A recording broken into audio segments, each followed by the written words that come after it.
Vou gravar, né, para não perder a aula, gente. Imagina, perder essa aula. É, voltando aqui, então eu fiz algumas anotações, vocês vão ver aqui, que estão fora do escopo aqui que eu marquei, mas uma frase que eu escutei também, que me marcou muito, que é o seguinte: o que mais pesa no caixão são as escolhas, né? O que que significa dizer? Significa dizer que quando eu penso nessa vida eterna, né, na eternidade, eu preciso lembrar que para construir essa eternidade, essa vida eterna, eu preciso me construir. Esse autoaperfeiçoamento. E aí, muitas das minhas pupilas falam assim comigo: ah, Pri, eu queria prevenir que os meus filhos tivessem convicções negativas. Como é que eu faço isso? O jeito mais fácil. Mais fácil não, né, gente? Vamos dizer que é simples, porque fácil não é. O jeito mais simples de você garantir que seus filhos tenham convicções melhores do que as suas, porque não dá para ser infalível, nós não temos esse poder, né? Só Deus é se autoaperfeiçoando. É buscando você mesma o autoconhecimento. É buscando você mesma o autoaperfeiçoamento. É buscando você mesma mudar as suas próprias convicções. Porque as crianças, elas aprendem mais pelo exemplo do que pelas palavras. As palavras também ajudam, mas elas aprendem mais pelo exemplo. E esse exemplo, obviamente, ele não é suficiente, porque as crianças também têm livre-arbítrio, elas podem fazer o que quiserem, não é mesmo? Até porque Deus nos deixou livres e nós também temos que fazer isso com os nossos filhos, infelizmente, né, em alguns casos. Mas a gente precisa lembrar que só Deus sabe qual é o remédio que cura o nosso mal, porque ele só ele sabe a extensão do nosso mal. Então, muitas vezes eu tô reclamando daquele remédio que Deus está colocando em mim, e eu fico assim, gente, mas por que Deus está fazendo isso comigo? Ele sabe o que ele precisa curar em mim. Ele é o médico. É como se eu estivesse falando com o médico, falando, olha, o médico tá falando que eu tô com, sei lá, com enxaqueca, eu falo, não, não, eu não tô com enxaqueca. Eu até tô com a dor de cabeça, mas eu acho que isso é em decorrência da minha unha encravada. Será que você pode receitar pra mim uma pomada ao invés de um remédio pra enxaqueca? É basicamente o que a gente faz com Deus o tempo inteiro. Entende? Então a gente precisa pensar nisso, né? Que todos os remédios ministrados pelo divino médico curam. Então todas as coisas concorrem para o bem daqueles que amam a Deus. Então faça as pazes com ele. Então, a primeira tarefa, né, para começar um 2026, e essa é uma tarefa que quem é minha pupila também já recebeu algumas vezes, faça escreve quais são os seus sentimentos que você tem com Deus. Quais são aquelas coisas que você gostaria que ele tivesse feito diferente na sua vida, porque você acha que o jeito que você pensou, talvez fosse melhor. Quais sentimentos você guarda no seu coração e que talvez hoje te impedem de crescer em amor com ele, crescer em comunhão com ele, crescer em intimidade com ele? Quais são aquelas coisas, aqueles espinhos que, né, te acometer, que te doeram e que você ainda se ressente por terem, né, sido colocados na sua carne? Então, esse é o primeiro ponto, né? O segundo ponto é que a gente precisa lembrar que a ansiedade leva ao desespero e o desespero é um sintoma da pressa. Então, a gente precisa parar e voltar para o essencial. Então, quando você for parar e voltar para o ser essencial, você vai fazer três perguntas para você para fazer o planejamento de 2026. A primeira é: qual é o meu contexto? E aí, para as minhas queridas amigas e né, que estão aqui comigo, eu gostaria muito que vocês fizessem o mesmo que eu fiz esse ano, que deu muito certo, que é fazer o planejamento trimestral. Eu aprendi isso com a Esther Bizelli, e desde que eu comecei a fazer esse planejamento trimestral, gente, minha vida mudou. O que que significa fazer planejamento trimestral? Eu, Priscila, faço planejamento dezembro, janeiro, fevereiro. Por quê, Pri? Porque são meses de férias. Então, o meu contexto é o mesmo. Dezembro as meninas estão de férias, janeiro as meninas estão de férias, fevereiro começa, né, início de aula, assim, um ano ainda tá meio que andando. Então, eu prefiro fazer assim, porque eu considero que naqueles 3 meses eu tenho duas crianças em casa. Isso me facilita para eu colocar as minhas metas olhando para este contexto. Faz sentido aqui? Porque é muito mais fácil eu considerar a cada 3 meses, porque o meu ano muda. Depois eu tenho março, abril e maio. O ano já começa a pegar fogo, já tem um pouco mais, né, de tração para poder trabalhar. Eu posso me exigir um pouco mais. Então, é importante a gente pensar no ano em blocos, né, nesses blocos, e adequar esses blocos à sua realidade. Tem, por exemplo, pupila minha que mora nos Estados Unidos. Talvez o dela tem que ser diferente a divisão, porque lá as aulas têm um outro jeito, né, de fazer. Então, assim, para mim funciona essa divisão de dezembro, janeiro, fevereiro, e aí eu começo o ano. entre aspas, né? Março, abril, maio. Porque aí eu consigo considerar este contexto para fazer as minhas metas, tá? Então, primeiro ponto, qual é o seu contexto? Ah, eu tenho dois filhos, eu tenho um filho só, eu tenho ajuda em casa, não tenho ajuda em casa. Meu contexto é que eu tenho tantas horas por dia para me dedicar ao trabalho, tantas horas por dia para estudar, eu tenho tanta coisa para fazer de tarefas de casa, tarará. Coloca o máximo possível da sua realidade nesse contexto. Porque ao fazer as suas metas, você vai olhar para isso e vai entender o que é realista e o que não é. O que funciona e o que não funciona. Perfeito? Segunda pergunta que você vai se fazer: o que eu me arrependo do ano que passou ou do trimestre que passou? Ah, Pri, me arrependo de ter passado muito tempo no meu celular. Ah, me arrependo de não ter, sei lá, me dedicado na academia do jeito que eu deveria. Ah, eu me arrependo porque eu fui muito impaciente, porque eu estava sempre com pressa, porque eu coloquei coisa demais no meu planejamento e não consegui cumprir. Então, primeiro ponto, seu contexto. Segundo ponto, seus arrependimentos. O que você se arrepende nesse ano, né? Ou nesse período anterior que passou e que precisa ser revisto. Perfeito? Depois você vai escrever suas metas. Tá? Então vai escrever lá, Pri, eu quero tal coisa para os próximos 3 meses, eu quero tal coisa para os próximos 3 meses, lembrando de considerar o seu contexto, seus arrependimentos. E depois você vai escrever um porquê claro. Você vai colocar um ideal, porque sem ideal não existe esperança.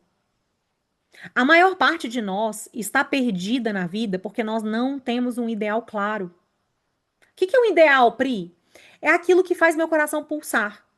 É aqui, pode ser uma frase, pode ser uma pessoa, pode ser um algo que você deseja muito conquistar.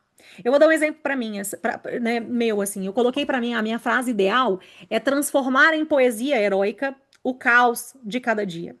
Porque é isso que eu faço na minha vida e na vida das minhas pupilas. Esse é o meu desejo, de transformar em poesia heróica. O que é uma poesia heróica? É uma poesia romântica? É uma poesia linda? É uma poesia que só tem coisas boas? Não, a poesia heróica é um trem que tem guerra, tem confusão, né? Tem uns trem de ter que vencer a si mesmo e vencer as circunstâncias.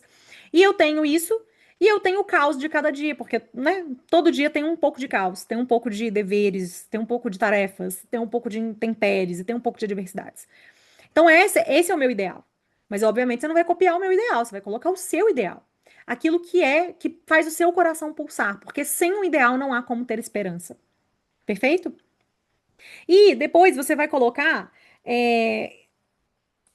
né, para você, o passos, tarefas, dividir essas metas em tarefas. Então, é basicamente assim que eu tenho feito, organizado o meu trimestre e que tem funcionado.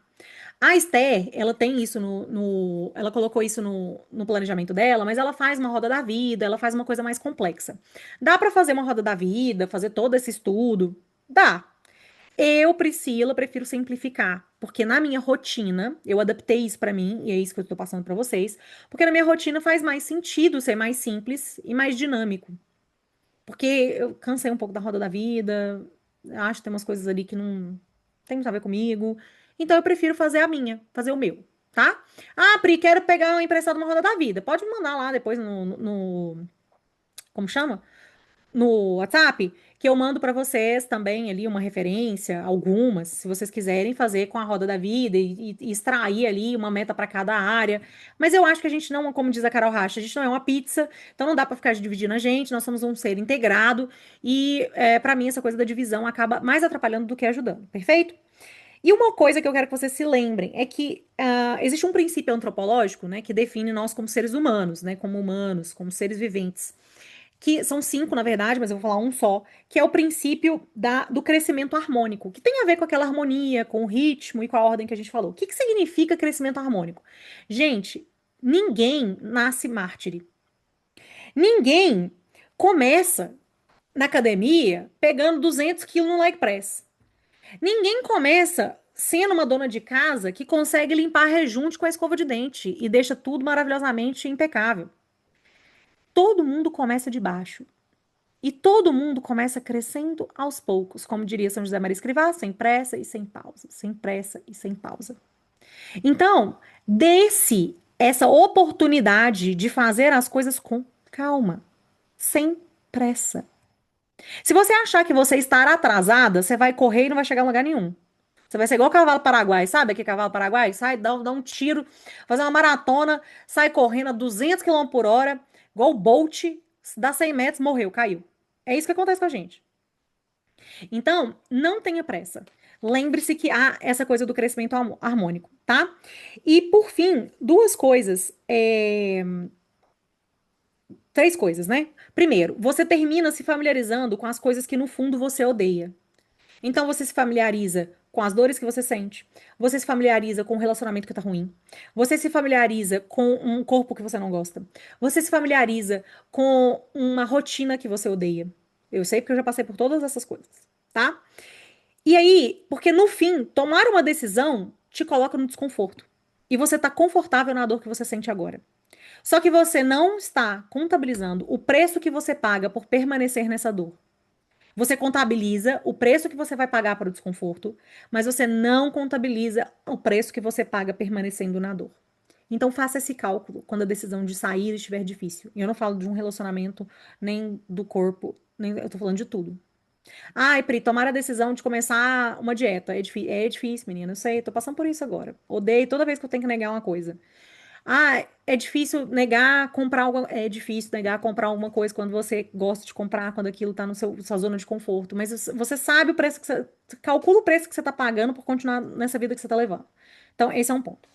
E aqui depois, duas coisas que são ligadas, mas que eu acho né, imprescindíveis. Primeiro é que a humildade é o desejo de ser vencido pela verdade.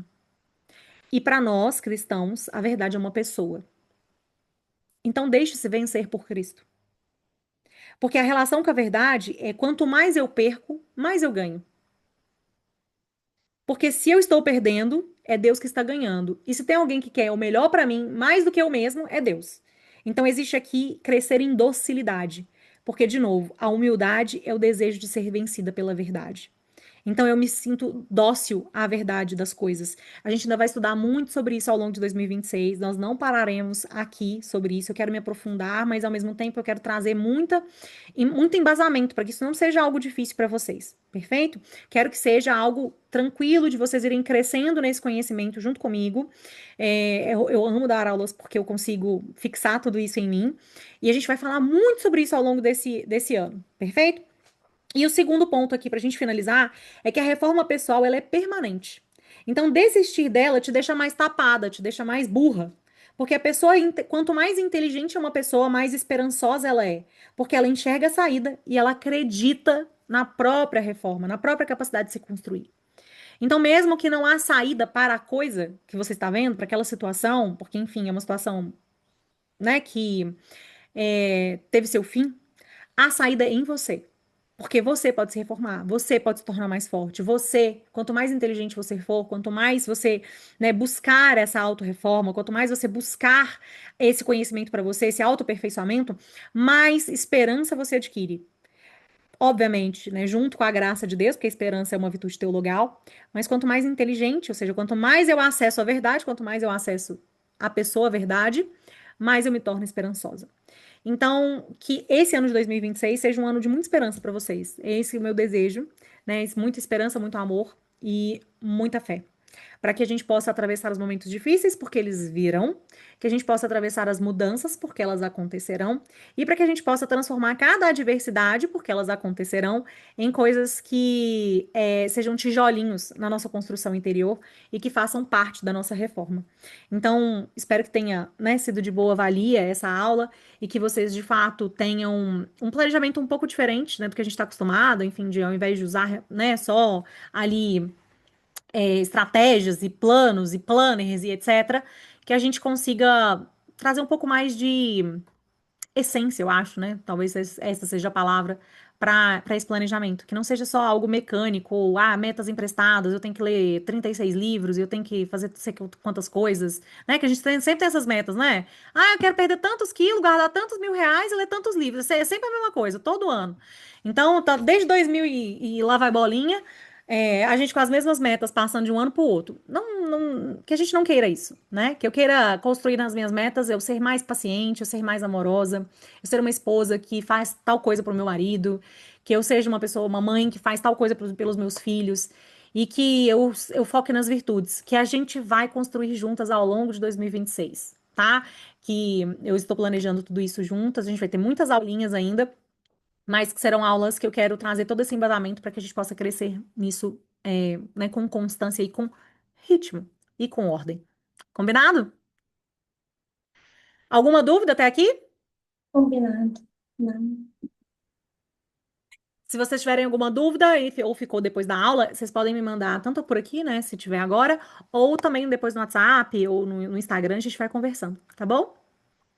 Obrigada, Um Pri. beijo, gente. Fica com Deus. Tchau, Até tchau. mais. Tchau, tchau.